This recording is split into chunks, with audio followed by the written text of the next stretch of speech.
Let's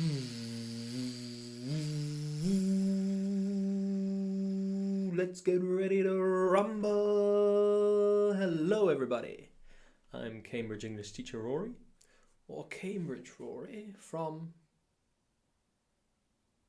You know where I'm from? If you know where I'm from, write a comment. I'd be interested to know, considering I say it at the beginning of every one of my videos. Whew, alrighty, Roo. So what we're going to do today in this video, guys, is we're going to look at 10 keyword transformations. Okay, now this could be useful for B2 students or C1 students. I wanted to keep it open for everybody. You know, I'm an inclusive guy. So you're going to need to write between 2 and 6 words. In the FCE exam, it would be 2 and 5 words. In the CAE exam, it would be 3 and 6 words. So in this, you can write between 2 and 6 words, okay? I'm a nice guy, what can I say? Hey, he's a nice guy, he's a nice guy. All right, so what we're gonna do now is we're going to hop over and have a look at a different screen, which hopefully you can see right here. In fact, I'm still here. Hello, everybody. Woo!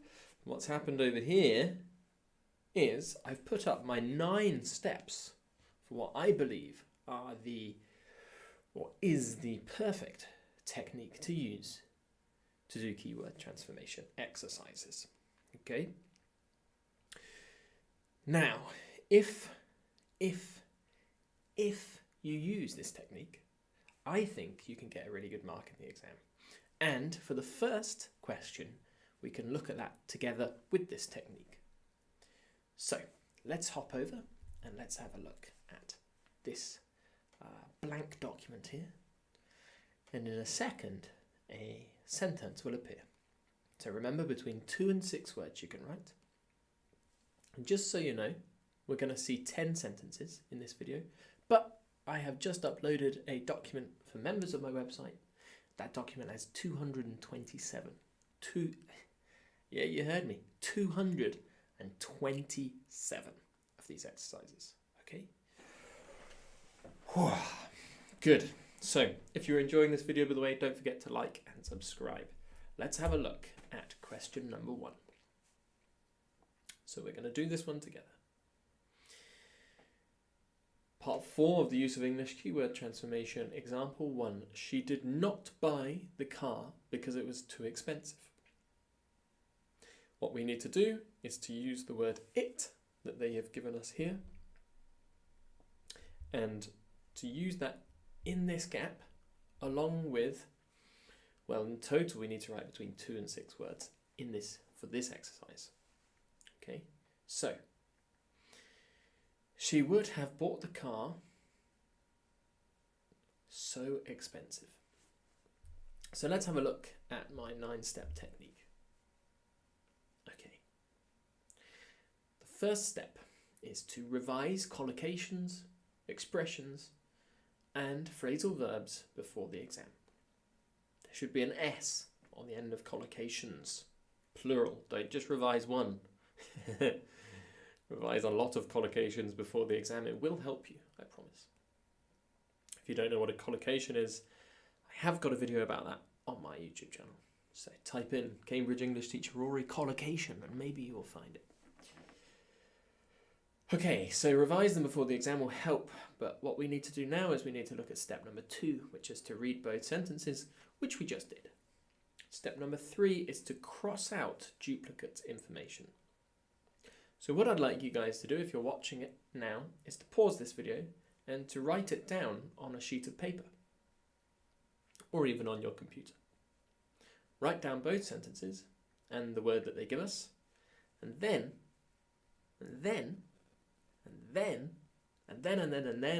cross out the information that you find in the top sentence and the information that you find in the bottom sentence. Okay. I will come to the comments at the end of this video, so don't worry if I'm not replying. I will get back to you at the end of the video. So hopefully you might have written down those 2 sentences, and hopefully you might have crossed out the duplicate information. If you haven't, pause the video now because I'm going to show you which information I crossed out. If you have, let's have a look. So this information, which I've put a line through, is the same in both sentences, more or less.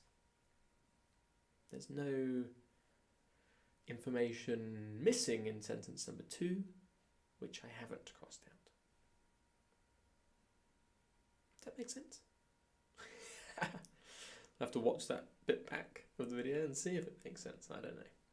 It's the first YouTube video I've done for ages, the first live YouTube video I've done for ages.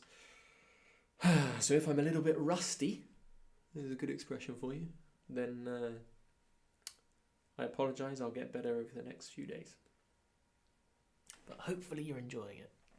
Hopefully I'm not too rusty. Anyway, so here we go. I've crossed out this information, but the next thing we need to do is step number 4, which is identify what type of word they give you. Identify what type of word they give you. So, we can see the word here. What type of word is it? Pause the video, write it down. When you're ready, press play. Okay. See if I can rhyme today. Maybe. Maybe, not really. You should say maybe. Okay, maybe. All right. So it is a subject. Just like I, or you, or he, or she, or it, or we, or you plural, or they. They're all subjects. Okay. So, step number 5. Is this word used in any common collocations, expressions, phrasal verbs? Well, that's not really going to help us because the word it, the subject, is used in lots of different sentences all over the place. So, I think we need to have a look at the next step, which is, which number are we on, guys? Can you remember? Yeah, I think you're right. I think you're right. We're on step number 6.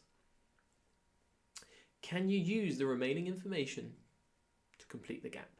The remaining information is because it was 2. Because it was 2. Because, I mean, it doesn't really help us here. And so what I'm doing in my mind again is I'm thinking about this step number 1 back at the top, revising collocations, expressions, phrasal verbs before the exam. That's useful. And because I've done so many past papers, which hopefully you've done, you'll realise there are common elements and common questions that come up in the exam.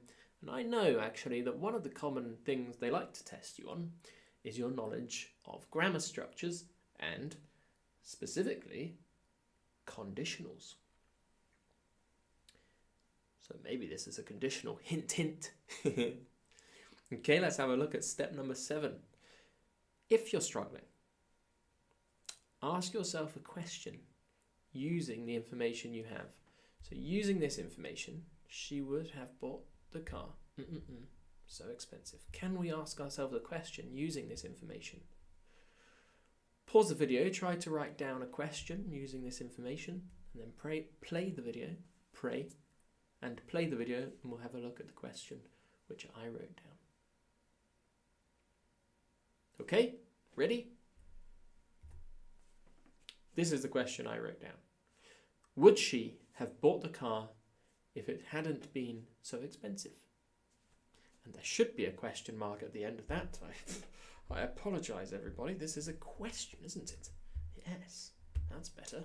Would she have bought the car if it hadn't been so expensive? What do you think is the answer to that question? If you can answer that question, you're probably going to have the correct information to go in this gap. That's why this is a good step. Sometimes ask yourself a question and then try to answer it. And if you write the answer, you can see if it works as an answer in this gap. So pause the video, write down an answer to the question, see if you have an answer to this gap here, press play, and we'll have a look at the next step. Okay, are you ready? Step number 9. Is the overall meaning correct? Okay, well, first we need to look at what we've put in the gap, don't we? Yes, we do. So let's have a look. This is what I wrote down. And remember, in the exam, you should write in capital letters. That's big letters, guys. Big letters in the exam. And also remember that contractions count as 2 words. So hadn't is actually 2 words. So if it had not been is 5 words. That's okay. That's within our limit. Is the meaning correct? So let's have a quick read of the first sentence again. She did not buy the car because it was too expensive. She would have bought the car if it hadn't been too expensive. If it hadn't been so expensive. If it hadn't been so expensive, she would have bought the car. Okay, she didn't buy it because it was too expensive. Yeah. Okay, yeah, okay. Hey, okay. Makes sense to me, eh? Makes sense to me. Does it make sense to you? Makes sense to me. I don't know why I'm doing impression of Italian Americans, you know, like mafia style people, gangsters. Anyway, that seems to be what's happening in the spotlight today. Woohoo! Okay. So guys, hopefully you got that question correct. If you didn't, don't worry. We will get better the more we practice. Practice makes perfect. So what we're going to do now is I am going to show you 9 more questions. After each question, I will show you the answer. But what you should do is read the question, pause, use the technique that we have somewhere near me, the 9-step technique, to complete the question and then press play and look at the answer. Okay, are you ready? Starting in 3, 2, 1. Question 2.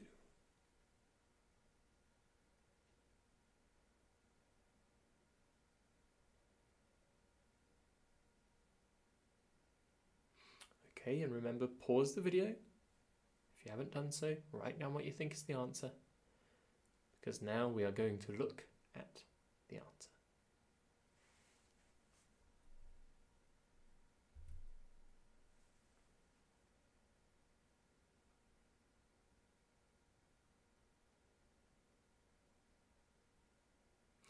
If you have any questions or comments, or you have a different answer, feel free to write them in the comments below the video.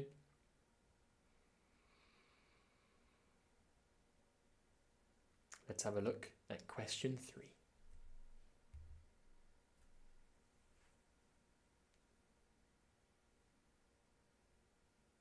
Pause the video, write it down, try to write the correct answer, because now we will look at the answer.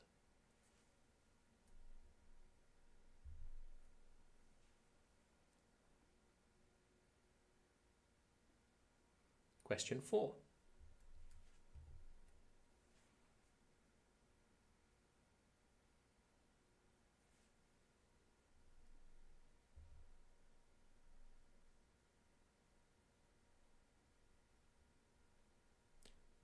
Question 5.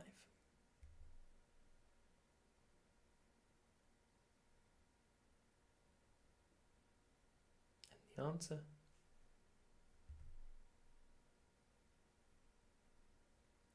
Question 6.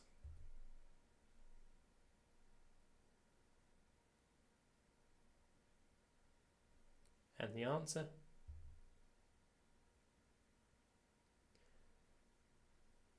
Question 7.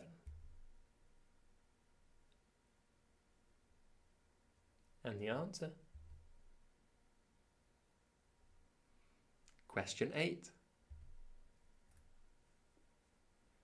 And the answer. Question 9. And the answer. And finally, question 10. And the answer.